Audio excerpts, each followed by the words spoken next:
Hello and welcome to Bible Storytime with my special friend Iris. Today we're reading again from the Family Story Bible.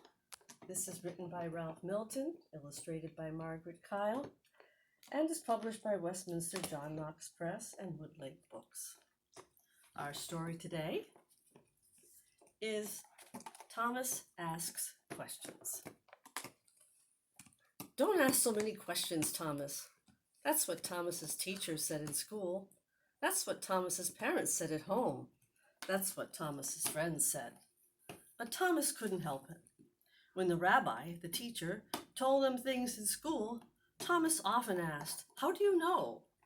Sometimes that made the rabbi angry. "I know just because I know, Thomas. It is true because I say so." Thomas had to be quiet, but he didn't like the teacher's answer. Thomas was sad when his questions made people angry, but he couldn't stop asking.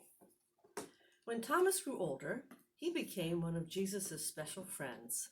He became a disciple. Thomas liked Jesus because Jesus never told him to stop asking questions. One day, Jesus was trying to explain what was going to happen. "I am going away," said Jesus. "I am going to get a place ready for you. God's house has room for you and for everyone else. You know the way to God's house." "No, we don't," said Thomas. "What is the way?" "That's a good question, Thomas," smiled Jesus. "I am the way. If you really love me and love each other, then you know the way."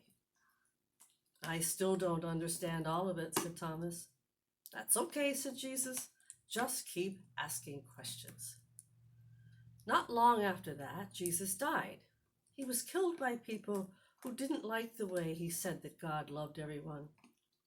Thomas was very sad when Jesus was killed, so when some of the other disciples said Jesus was alive again, Thomas really wanted to believe them.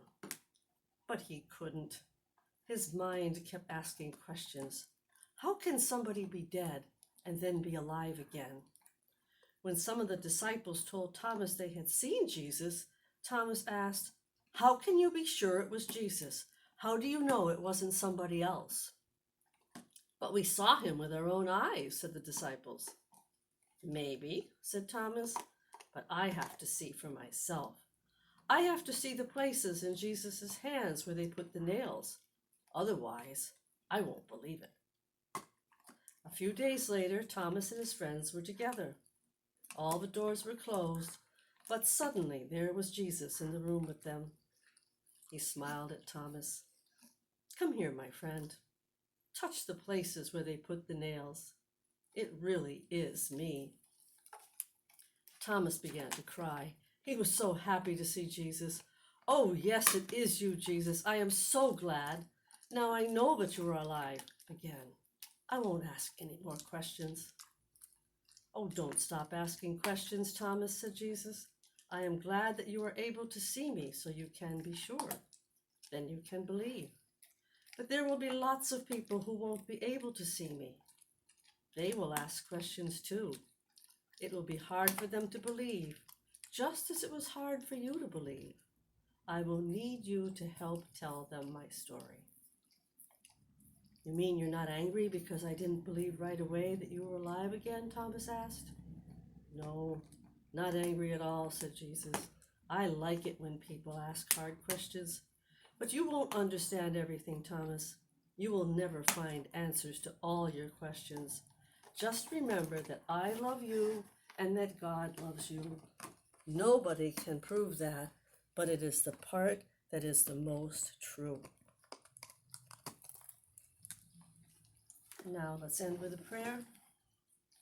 Dear God, help me to always believe in you. Amen.